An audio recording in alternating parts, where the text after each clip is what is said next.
Okay guys, I'm here today with Gordon Ryan, huge honor for me. And guys, today Gordon is gonna show us here one of the moves from his instruction of the Leglock escapes and Leglock defense, correct, Gordon? Yeah, escapes and counters. Escapes and counters. And super excited to learn from him. And I think like he has probably the best Leglock attack, so learning from who attacks the best, how to defend, might be the best way to learn it. Yeah, so we're basically just gonna go through all of the leg locking positions like Rimi Ashigarami, outside Ashigarami, cross Ashi, 50-50, and all the kind of subsystems that are connected into these Ashigaramis. And we're gonna go through, Achilles lock defense, toe hold defense, knee bar defense, heel hook defense, and we're gonna go through how we can work if we just want to extract our legs and just reset back to neutral, and how we can react if we want to stay in the pocket, recounter the legs, palm of the legs, and go into our own attacks. So we can look to just completely escape the position and extract our legs, or we can re-pommel, stay in the pocket, and then go into counter offense on our partner. Got it. And it's different systems for each type of leg attack. For example, there's heel hook, then there's outside heel hook, inside heel hook, then there's foot lock, then there's straight foot lock. So you have like a different mindset for each one, or it's kind of like the same principles for... The same underlying themes apply to all of them, but because they're different positions completely, a lot of the specific things and some nuances are very different in each given position. But in general, we look at two different positions for all these different leg lock entries and different Ashigaramis. We're looking at seated escapes and counters, and then standing escapes and counters. So, for example, if you have me in like an Ashigarami, we can look to either re-pommel our legs or look to extract our legs from a seated position, or we can look to start building up to our feet. And then as we build to our feet from here, now we can go and start separating our partner's legs, and now we can look to start to extract our leg or pass our partner's guard, and at least get you back to a neutral position where we're safe. And then if we want to go back into attacking our partner's legs, we can. So we can either stay in a seated position where we're on our butt and then either extract our leg from there, and then either extract or re-pommel, or we can look to start standing up, building to a knee, get to a standing position, and then extract our leg from standing. Got it. Gordon, can you show other examples? For example, I think the 50-50 is one of the ones that unwinded the most. Yeah, of course. When we're 50-50, understand that your partner has a great ability to break you from here because of the fact that he has an inverted heel hook from here. So you can get strong breaks from this position.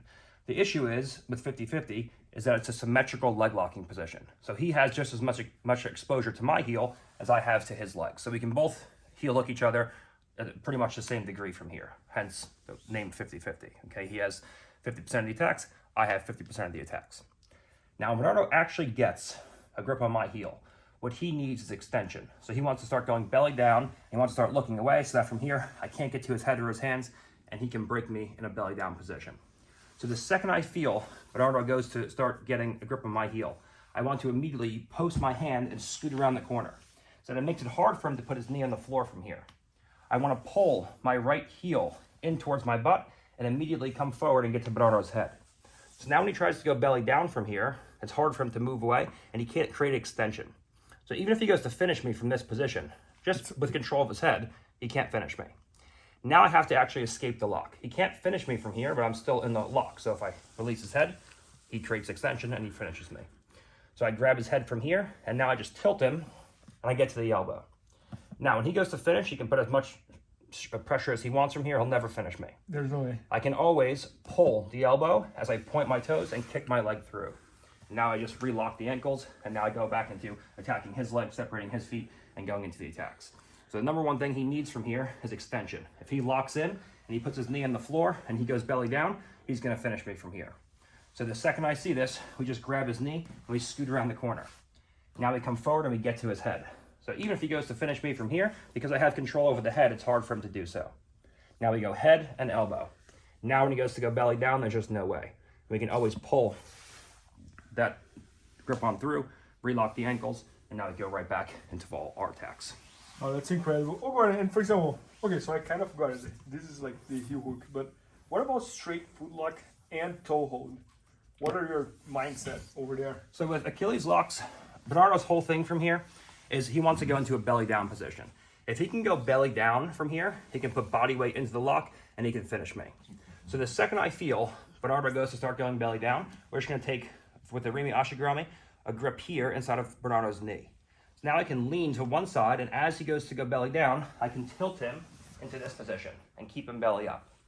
Now when he goes to finish, he can't put body weight into the lock. So it's much harder for him to break me from here. And now it's just a matter of coming up to my knee and putting weight over that foot. So with Achilles locks, even if you forget everything, just focus on the idea of putting his chest facing towards the ceiling. In any Achilles lock, he's going to get the most breaking power if he can take his chest and point it down towards the floor and apply body weight.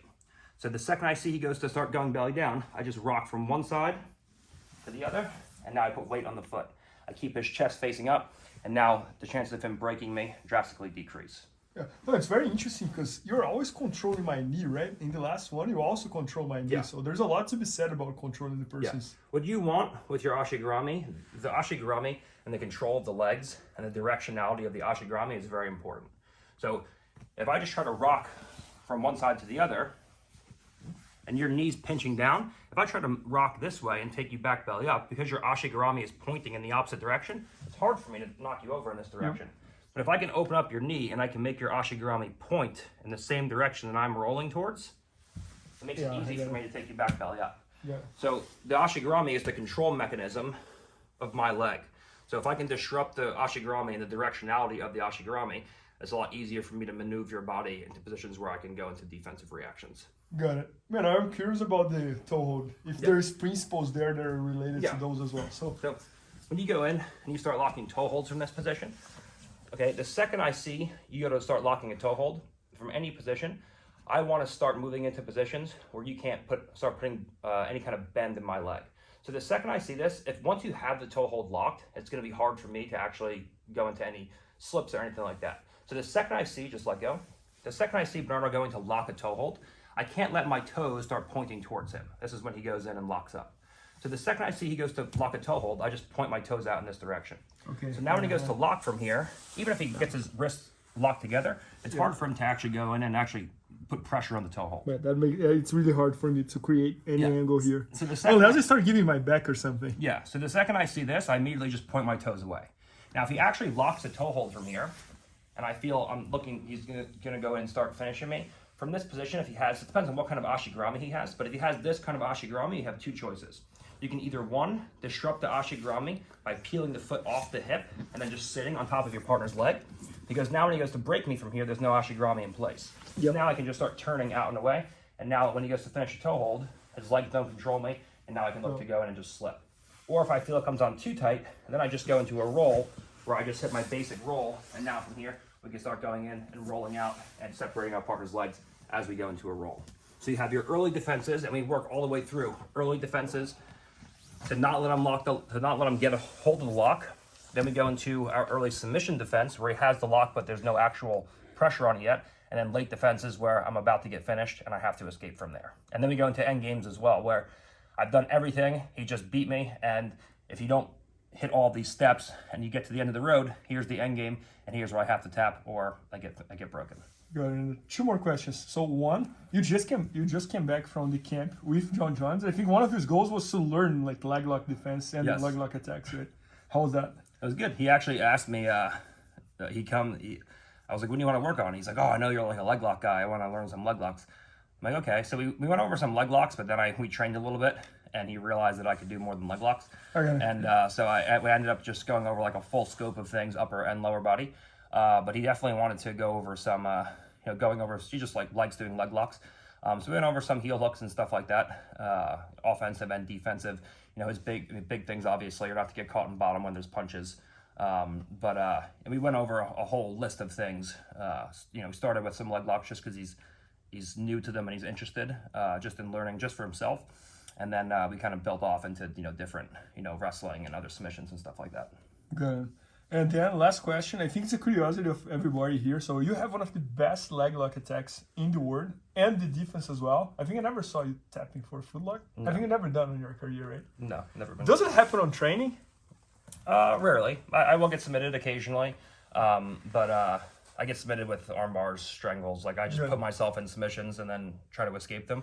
So I definitely will get submitted with leg locks, but if I'm going hard, it's very rare that I get finished with leg locks. Yeah, but a guy like Big Dan, for example, I think if he gets it, then probably... Dan has an issue with any submission. He like locks his hands and then just like moves a little bit, and you're like, oh, well, that's broken now. And his Achilles lock is super strong, especially with Dan. Like the second he locks an Achilles, I'm like, keep him belly up, or you're gonna get broken. No, that's awesome.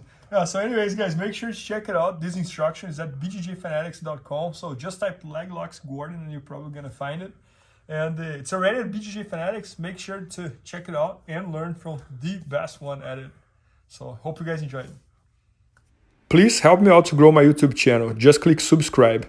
And to watch more videos, just click under see more videos. I hope you enjoyed. BJJFanatics.com. Use the promo code YouTubeFaria to get 10% off any instructional video. Improve your jiu-jitsu faster.